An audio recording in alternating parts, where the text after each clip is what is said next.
I, 32F, come from a large, close-knit family with 4 younger brothers: Tom, 30M, Jack, 28M, Mike, 26M, and Chris, 24M. Our bond is unusually strong, forged by tragedy and shared responsibility. When I was 18 and Tom was 16, our parents died in a car accident. It was a devastating blow that changed our lives forever. As the oldest, I stepped up to keep our family together. It wasn't easy. I was barely an adult myself, juggling college classes with part-time jobs while trying to be both sister and parent to 4 grieving boys. There were nights I cried myself to sleep, overwhelmed by the responsibility. But we made it work. I helped Tom and Jack with their homework, attended their parent-teacher conferences, and cheered at their sports games. I taught Mike how to drive and helped Chris apply for his first job. We lived on a tight budget, clipping coupons and shopping at thrift stores. But we always made sure to have fun too, starting silly traditions like our annual water balloon fight to keep our spirits up during tough times. As the years passed, my brothers grew into successful, kind-hearted men. Tom became a software engineer, Jack a pediatrician, Mike a chef, and Chris an entrepreneur. They've always been grateful for the sacrifices I made, treating me with a mix of sisterly love and deep respect. Our annual family reunions became a time to celebrate our bond and how far we've come. This year was special because we all had milestones to celebrate: Tom's promotion to senior engineer, Jack buying his first house, Mike's engagement to his girlfriend, Lily, 25F, and Chris launching his food truck business. We decided to splurge on a nice resort for the weekend. It was a big step up from our usual backyard barbecues, but we felt we deserved it. Everything was going great until Jack's new wife, Melissa, 27F, arrived. I'd only met Melissa twice before, at their engagement party and the wedding. She seemed nice enough, if a bit reserved. Jack had mentioned she came from a wealthy family and sometimes felt out of place with our boisterous clan, but I figured she'd warm up to us eventually. The first day of the reunion went smoothly. We had a nice dinner, sharing stories and catching up. Melissa was quiet but polite. The real trouble started the next day during our traditional water balloon fight. We were all out by the pool, laughing and pelting each other with water balloons. Even Lily, who was new to the family, jumped right in. But Melissa stood off to the side, arms crossed, looking uncomfortable. I tried to include her, offering her a balloon, but she just shook her head. Then, a stray balloon thrown by Mike splashed near Melissa's feet, getting water on her designer sandals. Her face twisted in disgust, and she let out a shriek that silenced everyone. "What is wrong with you people?" she yelled. "This is a 5-star resort, not some trashy water park. You're embarrassing yourselves and everyone around you." We all froze, shocked by her outburst. I tried to smooth things over, explaining that this was just our family tradition and we weren't bothering anyone else. But Melissa wasn't having it. "Well, maybe it's time to grow up and act like adults," she sneered. "This isn't some trailer park barbecue. God, I can't believe I married into this family of overgrown children." That's when things got ugly. My brothers and their partners all jumped to defend our family honor. Lily, usually sweet and soft-spoken, threw her drink in Melissa's face, yelling, "You want trashy? I'll show you trashy." It devolved into a full-on screaming match. Melissa hurled insults about our upbringing, calling us backwoods hicks, and saying she should have known better than to marry someone from the wrong side of the tracks. We fired back, with Chris yelling about how money can't buy class, and Mike defending our family's resilience in the face of tragedy. Security ended up escorting us all out of the resort. In the parking lot, Jack finally snapped. He told Melissa he couldn't believe she'd disrespect his family like that, especially knowing what we'd been through. They had a huge fight right there, which ended with Jack telling Melissa to find her own way home because he was done. I thought that would be the end of it. A nasty fight, yes, but something we could move past. I was wrong. Melissa, it turns out, comes from a wealthy, well-connected family, and she's been on a mission to ruin us ever since the reunion incident. She's been sending emails to my workplace, trying to get me fired by claiming I physically assaulted her at the reunion. She's left dozens of fake negative reviews for Chris's food truck, tanking his ratings on Yelp and Google. She even tried to get Mike's fiancée Lily fired from her job as a kindergarten teacher by claiming she was stealing supplies from the school.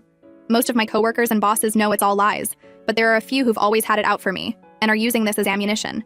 They're constantly making snide comments about my violent tendencies and suggesting I'm not fit to be around children. It's making my work life miserable.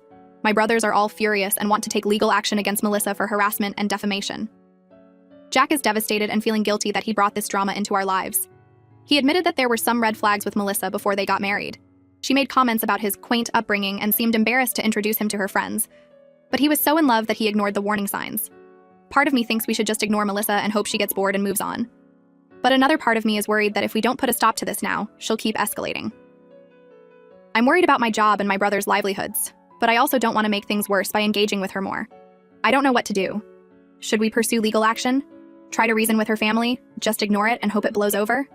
I'm at a loss, and any advice would be appreciated. Update 1. It's been 2 weeks since my last post, and the situation with Melissa has only gotten worse. We decided to send her a cease and desist letter, hoping it would scare her into stopping her harassment campaign. In hindsight, that may have been a mistake. The day after she received the letter, someone keyed my car in the school parking lot where I teach. The words "trash teacher" were scratched deeply into the hood. I couldn't prove it was Melissa, but the timing was incredibly suspicious. I've never had issues with anyone at my school before, and this happened right after we sent the letter. Then, Chris's food truck was vandalized. All 4 tires were slashed, and Roach Coach was spray painted in big letters on the side. He lost a full week of business getting it repaired and repainted. Again, we couldn't definitively prove it was Melissa, but it seemed too coincidental to be random vandalism.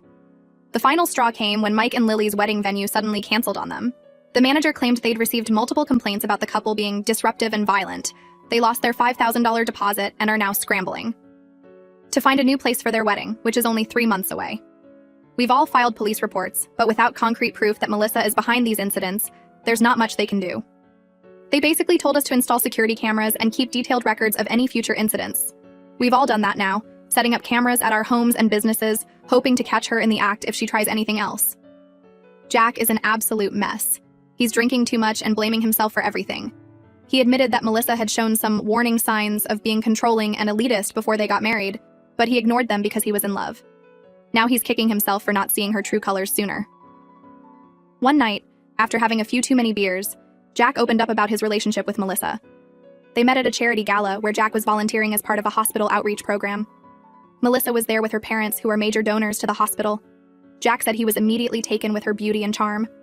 Their whirlwind romance moved quickly. Melissa showered Jack with expensive gifts and introduced him to a world of luxury he'd never experienced before. Looking back, Jack realizes she was trying to mold him into her idea of the perfect husband, always making little comments about his clothes or manners. Jack confessed that Melissa had made disparaging remarks about our family before, calling our Christmas gifts quaint and suggesting he distance himself from us to advance his career. He always defended us, but he also admitted to downplaying our family traditions and background when talking to her friends and family. He's deeply ashamed of that now. Tom, always the level-headed one in our family, suggested we try to meet with Melissa's parents. He thought maybe they could rein her in, or at least help us understand why she's acting this way. It took some doing, and a lot of unanswered calls and emails, but we finally got a meeting with her father, Richard, 60M. To our surprise, Richard was horrified when we told him what had been going on. He had no idea about any of it. Apparently, Melissa had told her parents that we were the ones harassing her, and that Jack had abandoned her for no reason. She painted herself as the victim of a cruel, low-class family that was trying to drive her away out of jealousy. Richard apologized profusely and promised to talk to Melissa. He seemed genuinely upset and embarrassed by her behavior. He even offered to pay for the damages to my car and Chris's food truck, which we reluctantly accepted. We didn't want to take his money, but the repairs had put a serious strain on our finances. During our conversation with Richard, we learned more about Melissa's background. She's an only child who was raised in extreme privilege. Richard admitted that he and his wife may have spoiled her, always giving in to her demands to avoid conflict. He shared a story about Melissa throwing a fit at her Sweet 16 party because the car they bought her was the wrong color. Instead of disciplining her, they exchanged the car. Richard also revealed that Melissa had been in therapy on and off since her teens for anxiety and depression. He wondered aloud if perhaps she had stopped taking her medication, which might explain her erratic behavior. He promised to look into it and get her help if needed. We left the meeting feeling cautiously optimistic. Richard seemed sincere in his desire to address the situation, and we hoped that with her father involved, Melissa would finally back off. He said he'd be in touch within a few days after speaking with Melissa. But it's been 5 days now, and we haven't heard anything. My calls to Richard have gone straight to voicemail. I'm trying not to jump to conclusions, but I can't shake this feeling that it's not over yet. Melissa has proven to be vindictive and unpredictable, and I worry that involving her father might have only made things worse. For now, we're all on high alert, watching for any sign of retaliation from Melissa. Mike and Lily are still struggling to find a new wedding venue, and the stress is taking a toll on their relationship. Chris is working overtime to make up for the business he lost while his truck was out of commission, and I'm walking on eggshells at work, worried that Melissa might try to show up and cause a scene. I'll update again if anything else happens, but I'm really hoping this is the beginning of the end of this nightmare. We've been through so much as a family, and I hate seeing my brothers suffer because of this woman. All we can do now is stick together and hope that Melissa finally realizes it's time to move on. Update 2. I wish I had better news to share, but things have only escalated. Further with Melissa. It's been a week since my last update, and the situation has gone from bad to worse. A few days after our meeting with Richard, Melissa showed up at my school. She somehow got past the front office and burst into my classroom during my prep period. Thankfully, no students were present, but a couple of other teachers witnessed her tirade. Melissa was clearly unstable, her eyes wild and her words slurred. She accused me of stealing her husband and called me a homewrecker. She ranted about how our family had ruined her life and turned her own parents against her. It was a disturbing scene that left me shaken. The principal had to physically remove Melissa from the building. He called me into his office afterward, and while he was understanding, he was also clearly concerned about the disruption to the school. He gently suggested I take a leave of absence until things blow over. I refused. I won't let Melissa drive me away from my job and my students. But I could tell he wasn't happy with my decision. News of the incident spread quickly through the school. Now there are all sorts of wild rumors flying around. Some students are saying I'm having an affair with my brother-in-law, while others claim I'm part of some criminal family. It's mortifying and making it hard to do my job effectively. Then, last night, things came to a head. We were all at Tom's house for our weekly family dinner, a tradition we started after our parents died to make sure we always stayed connected. We were just finishing up dessert when we heard a commotion outside. We rushed out to find Melissa in Tom's driveway, clearly intoxicated, trying to pour lighter fluid on Jack's car. Yes, you read that right. She was screaming incoherently about making us pay and burning away the stain on her family's reputation. Thankfully, in her inebriated state, she couldn't get the childproof cap off the lighter fluid bottle. But she was growing increasingly agitated, slamming the bottle against the car and leaving dents in the hood. We called the police immediately. While we waited for them to arrive, we tried to calm Melissa down, but she was beyond reason. She alternated between sobbing about how we'd ruined her life and threatening to expose all our secrets and make us pay. When the police arrived, they arrested Melissa for attempted arson, public intoxication, and vandalism. As they were putting her in the squad car, she started spewing more threats, saying she had powerful friends who would destroy us. Jack is beside himself with guilt and shame. He's talking about moving to another state to get away from all this drama. He feels responsible for bringing Melissa into our lives and potentially jeopardizing all of our careers and reputations. The rest of us are just in shock. We never imagined things would escalate to this level. What started as a petty argument at a family reunion has turned into a nightmare that's affecting every aspect of our lives. Richard called me this morning. He was livid. Not at us, but at Melissa and himself. He apologized profusely for not taking our concerns more seriously and for failing to rein Melissa in. He said he's cut her off financially and is insisting she get intensive psychiatric help.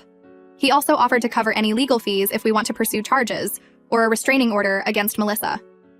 We're meeting with a lawyer tomorrow to discuss our options. I'm exhausted and stressed, but also relieved that we finally have some concrete evidence of Melissa's behavior. Her arrest is on record now, which should help if we need to take legal action to protect ourselves. I'll update one last time after we meet with the lawyer and figure out our next steps. Right now, I'm just trying to hold it together for my brothers and focus on getting through each day. This ordeal has been a stark reminder of how quickly life can change and how important it is to have a strong support system.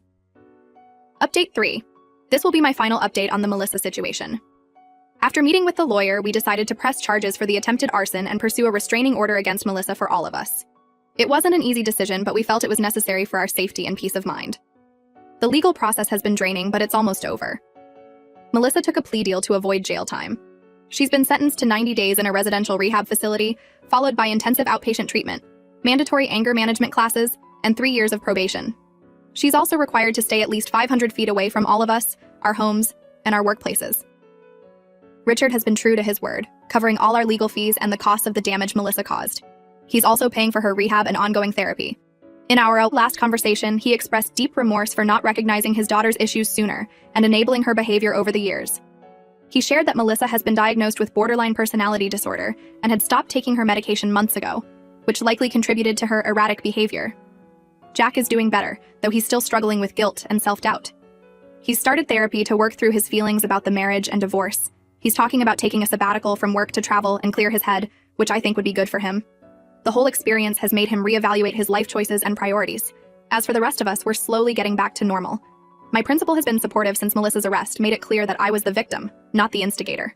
The rumors at school have mostly died down, though I still get the occasional odd look from a student or parent. Chris's food truck business is picking up again. The publicity from Melissa's arrest actually brought him some sympathetic customers, and his Yelp rating has recovered. Mike and Lily found a new venue for their wedding. It's smaller than their original choice, but they say it feels more them, anyway. They're focusing on celebrating their love rather than putting on a big show. Tom has been our rock through all of this. He's taken over a lot of the legal and logistical details.